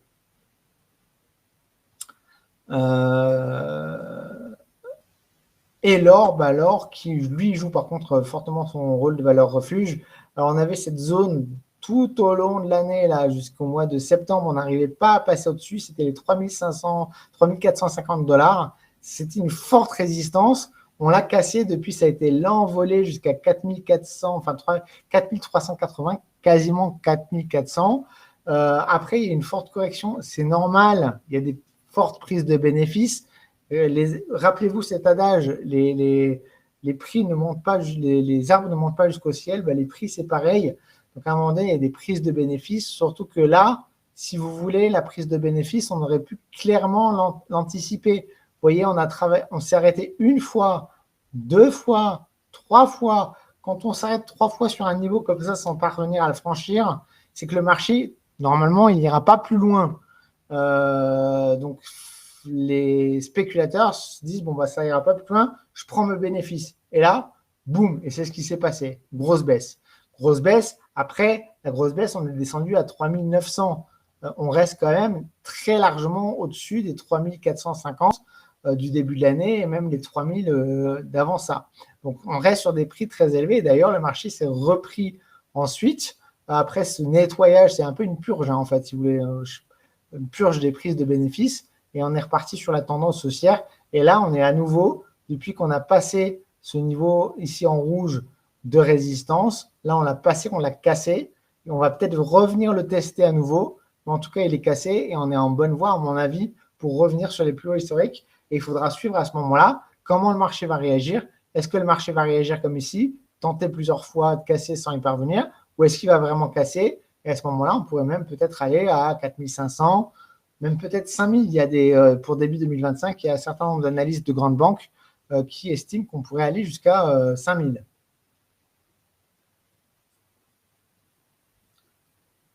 Alors, très bon commentaire technique, il y a de John qui dit il y a une tasse avec anse. Ça, c'est des figures chartistes. Alors, vous pouvez les interpréter, vous pouvez les utiliser. Moi, je suis moins fan de ce genre de choses. J'utilise moins les figures chartistes. Moi, j'utilise plus le niveau technique en analyse technique. Mais oui, c'est en fait les figures chartistes, comme le dit John, ça donne des configurations qui ont un certain nombre de probabilités. Alors ça, vous pouvez trouver des livres qui expliquent bien ça, ou des webinaires, ou des vidéos, ou des articles, même sur Café de la Bourse, qui expliquent les figures chartistes, ou sur Café du patrimoine, sur Café du trading, je crois qu'on a un article qui explique les figures chartistes, et chaque figure chartiste a une probabilité plus ou moins élevée qu'un scénario se produise à l'issue. Donc, il y a les fanions, il y a les temps, les anses, etc. etc. Ce n'est pas le sujet de ce soir, mais si ça vous intéresse, ce genre de choses, il faut toujours raisonner en probabilité, en statistique, sur une figure chartiste. Donc là, effectivement, quand on est avec ce genre de scénario technique, il y a une forte probabilité qu'on continue à aller plus haut. Alors, Café de la Bourse, vous savez, on a beaucoup d'articles gratuits, on travaille beaucoup, on est toute une petite équipe, on est 4 à travailler, à fournir des articles tous les jours. Si vous voulez nous remercier sans forcément vous abonner à la section premium, mais au moins, et ça franchement ce serait super de votre part, ça serait de nous mettre 5 étoiles sur Google. Alors ça compte beaucoup pour nous, ces 5 étoiles, je vous mets le lien en commentaire, dans le chat, je mettrai le lien aussi en commentaire de la vidéo. Si vous nous mettez 5 étoiles, ça nous aide beaucoup pour le référencement, pour beaucoup de choses. Donc en fait, voilà. Si vous voulez bien le faire, nous donner un avis positif avec 5 étoiles. Nous, ça nous fait très plaisir chez Café de la Bourse. Et d'ailleurs, il y a le rédacteur en chef, on en a parlé encore aujourd'hui, le rédacteur en chef, Clémence et tous les autres, toute l'équipe vous remercie vraiment. Vous avez déjà été plus de 50 personnes à mettre 5 étoiles. Donc, merci Robert, merci beaucoup. Voilà, super, merci Patrick. Alors, perspective, alors voilà, on va finir ce webinaire là-dessus. Alors, j'ai vraiment dépassé, j'avais prévu 1 heure, mais en fait, on a presque fait 1h30. On va regarder en fait ce qu'il va falloir suivre pour 2026. Alors, ce qu'il va falloir suivre, vraiment, si vous regardez les chiffres économiques, alors bien sûr, on fera plein d'articles tout au long de l'année 2026, plein d'articles d'actualité, plein d'articles qui vous permettront de suivre un petit peu ce qui se passe, mais ce qu'il va falloir suivre, en tout cas en Europe, c'est vraiment, il faut qu'il y ait une reprise de la croissance. Ça va vraiment être super important. En Europe, dans beaucoup d'autres pays du monde, il faut vraiment qu'il y ait une reprise de la croissance qui se généralise, parce que sinon, on est sur des plus hauts historiques. On est sur des marchés qui, vous le voyez, vous avez vu les graphiques, vous avez vu les analyses techniques. Globalement, on est plus en haut qu'en bas. Donc, s'il n'y a pas de croissance pour alimenter la hausse, ça risque d'être pas une bonne année 2026. Donc, il faut qu'on ait de la croissance qui arrive. Et pas 0,2, 0,3% de croissance. Au moins 1,5% pour l'Europe, 1,5%, 2% pour l'Europe. Ça serait bien. Il va falloir surveiller aussi l'inflation. L'inflation, pour l'Europe, c'est un problème qui appartient au passé. Bon, elle peut revenir, elle peut ressurgir.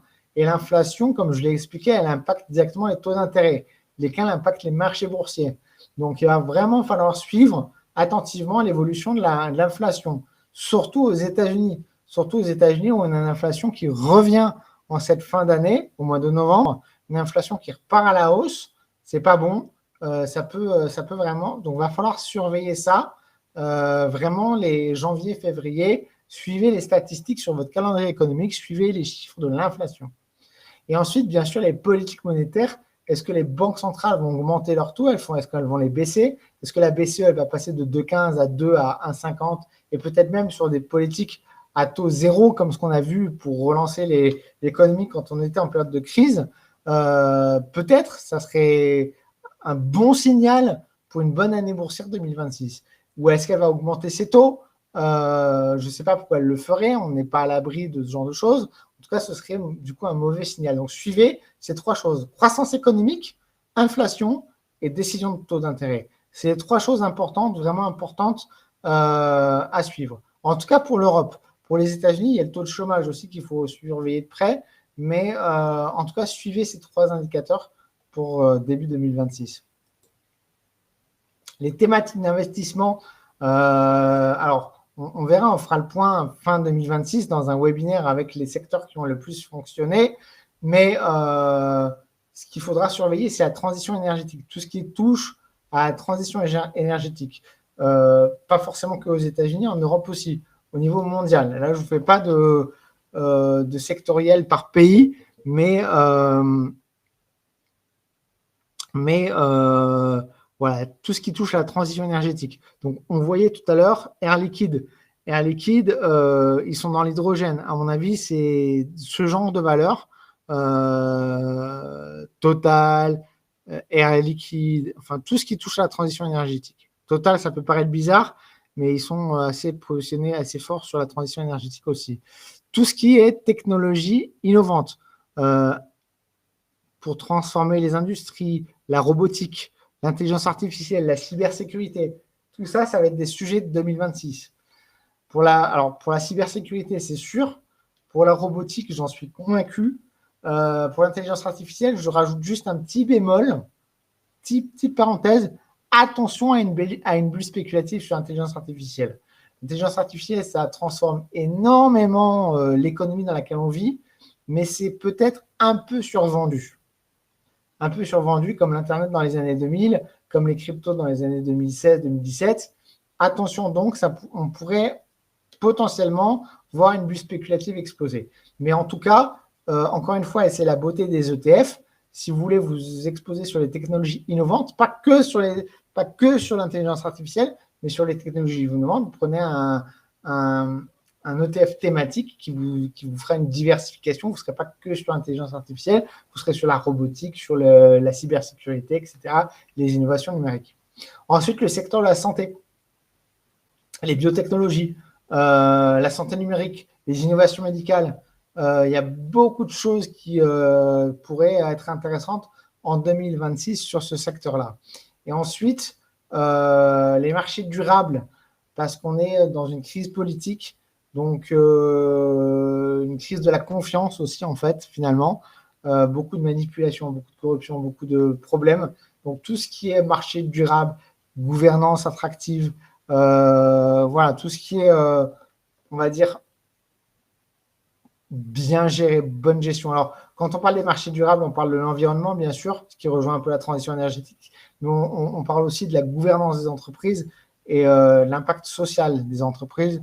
Et tout ça, ça devrait être aussi des sujets qui devraient être intéressants à suivre pour 2026. Voilà. Alors, toujours, approche diversifiée. Ne mettez pas tous vos œufs dans le même panier. Utilisez plusieurs classes d'actifs pour répartir votre risque. Les ETF, c'est un très, très bon outil pour facilement se diversifier. Vous pouvez sinon vous-même le faire aussi avec des actions fractionnées, en achetant des fractions d'actions. Mais les ETF, si vous ne savez pas quoi faire, si vous ne savez pas quoi acheter, alors je crois que c'est Warren Buffett qui avait fait cette phrase-là. Si vous ne savez pas quelle action acheter, achetez-les toutes. Et ça, c'est génial parce que vous pouvez acheter un ETF MSCI World qui va vous exposer sur 1500 ou 1600 actions. Vous avez pas toutes, évidemment, mais presque toutes. Ou alors, si vous ne savez pas quelle action acheter dans tel ou tel secteur d'activité, prenez un ETF. Les ETF, c'est des très bons outils quand on hésite et qu'on ne sait pas trop. Maintenant, si vous avez des convictions sur telle action ou telle action, suivez vos convictions aussi et je vous le conseille vivement. Optimisation du portefeuille. Donc, vous avez des outils sur Internet, mais vous pouvez le faire vous aussi vous-même. Adaptez votre stratégie selon vos risques. Alors, comment on adapte sa stratégie selon ses risques? En fait, le risque, c'est le temps. Voilà, pour résumer. Si vous avez 15 ans devant vous, vous pouvez vous permettre de prendre plus de risques parce que sur 15 ans, vous aurez le temps d'absorber ce risque. Si vous êtes sur 6 mois, prenez moins de risques. N'allez pas vous mettre sur des actions ou des ETF. Partez plutôt sur des obligations ou des comptes à terme ou des trucs. Voilà. Optimisation du portefeuille, c'est ça. C'est alors soit vous avez une somme d'argent pour 15 ans. À ce moment-là, vous pouvez prendre, on va dire, le risque maximum parce que votre risque, il y aura le temps d'être amorti dans le temps. Soit vous avez une somme d'argent à investir à court terme. À ce moment-là, partez pas sur les actions en bourse, partez plus sur des comptes à terme ou des comptes épargne qui vont vous rapporter des intérêts sur la période. Après, c'est le cas de la plupart des investisseurs, c'est qu'ils ont une partie de leur portefeuille dont ils vont peut-être avoir besoin à court terme, une partie de leur portefeuille, ils vont pas en avoir besoin pendant 15 ans, une partie de leur portefeuille, ils vont en avoir besoin dans 5 ans. Et à ce moment-là, vous faites votre allocation d'actifs en sachant qu'il faut toujours garder à court terme, j'investis dans ce qui n'est pas risqué, à long terme, je peux investir dans ce qui est risqué. Et c'est important de le souligner parce que généralement, les gens, ils font le contraire. Ils disent à court terme, je vais essayer de gagner beaucoup, je vais faire du trading, je vais faire des paquets risqués.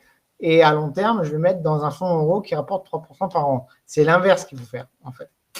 Et donc, la gestion du risque, c'est exactement ça que je vous expliquais. C'est aussi identifier les risques sur chaque actif.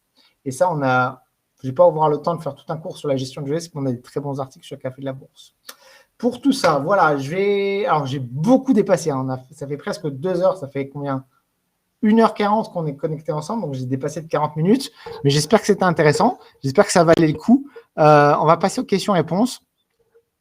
Et les questions-réponses, moi, je vais couper l'enregistrement pour les questions-réponses. Donc, si vous regardez la vidéo sur YouTube, les questions, vous les poserez en commentaire de la vidéo. Et pour ceux qui sont connectés ce soir, je réponds à vos questions directement.